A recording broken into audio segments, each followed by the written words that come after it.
India is by far the largest country in South Asia.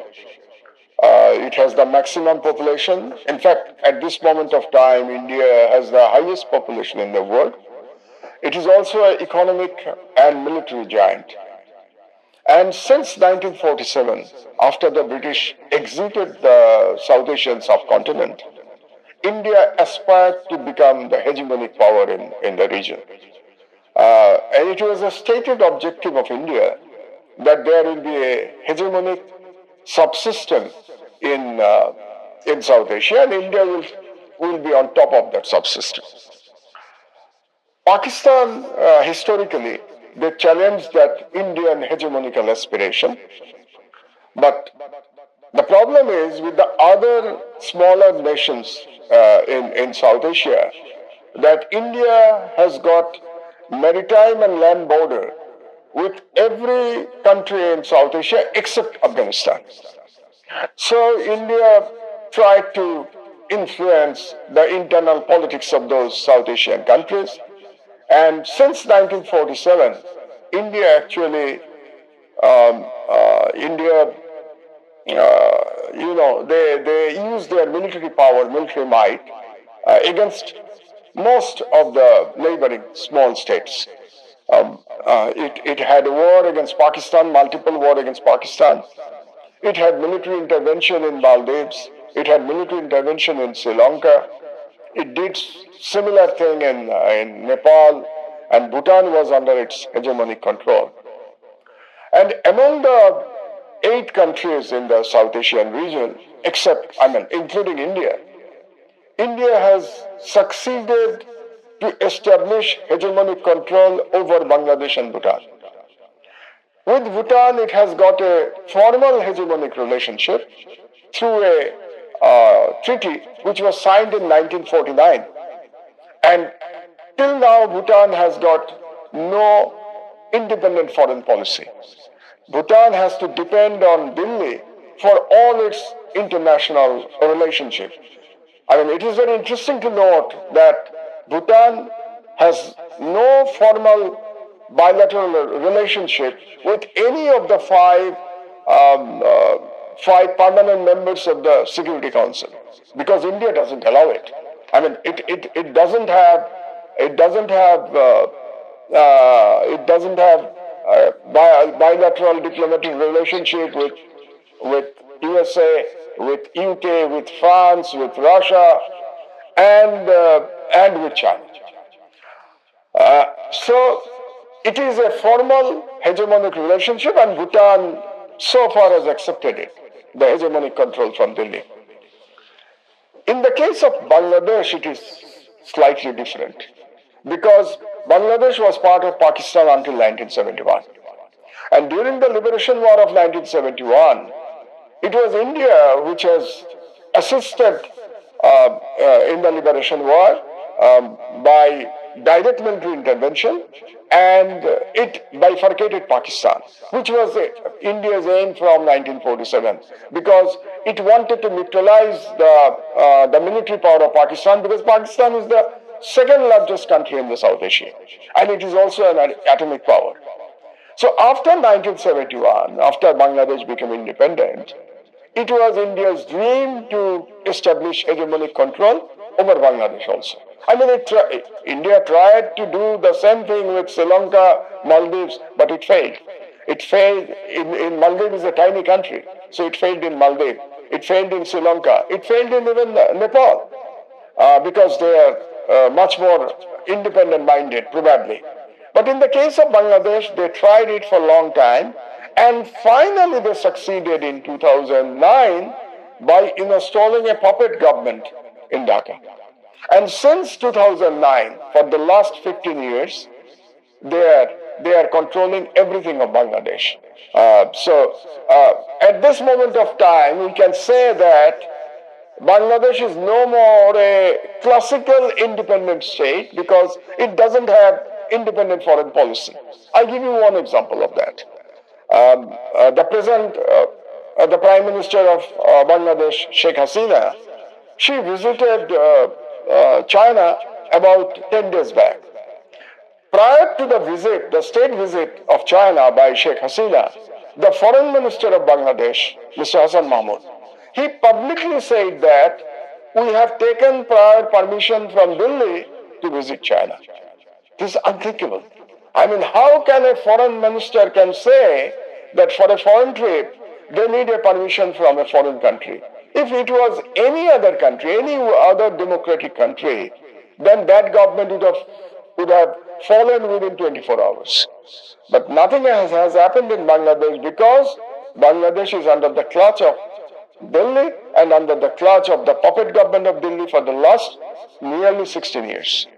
And Sheikh Hasina, she has succeeded to arrange 3 consecutive farcical elections from 2014.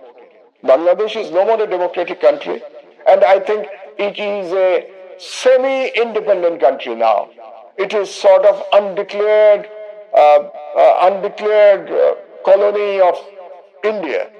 As I said, in the case of Bhutan, it is already under a formal treaty. In the case of Bangladesh, there is no formal treaty, but it is an undeclared relationship is there. In 2014 in Bangladesh, there was a farcical one-party election when no other political party participated in that election. And then in 2018, it was very interesting. There was the ballot box stuffing one night prior to the election with the help of the police, with the help of the ruling party cadres, and in connivance with the election commission. And this year also, on 7 January 2024, Bangladesh had another single party election boycotted by all political parties, and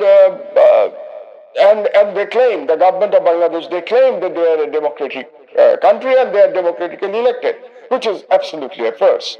But how then she is surviving? She is surviving because of the total support of India. And you have to understand the geopolitics a little bit here.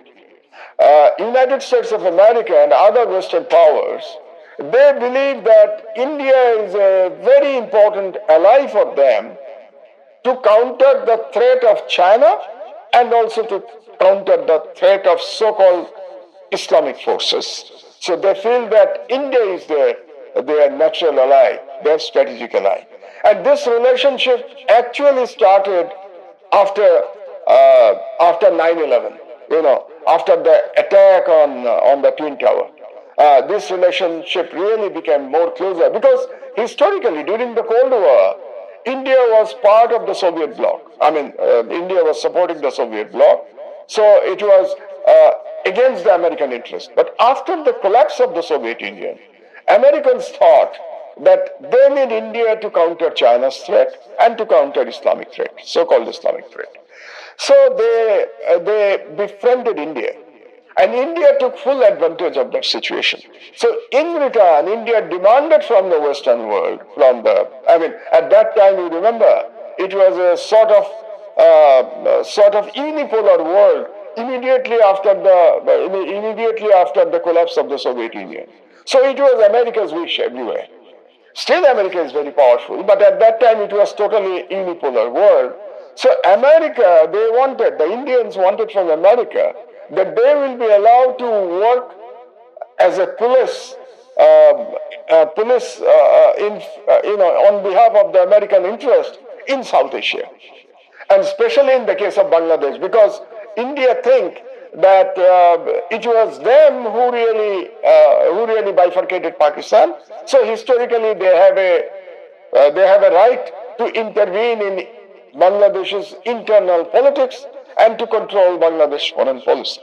So that is the mindset of the Indian political establishment and even the deep state. So they especially wanted to control Bangladesh. So they got a tacit approval from the American administration and the Western world that okay, let India be the policeman of South Asia, at least for Bangladesh.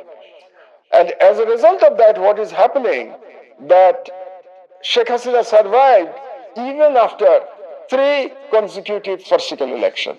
India is using all its diplomatic power and the soft power to convince the Western world that they continue to support the present regime in Bangladesh. So that is the problem.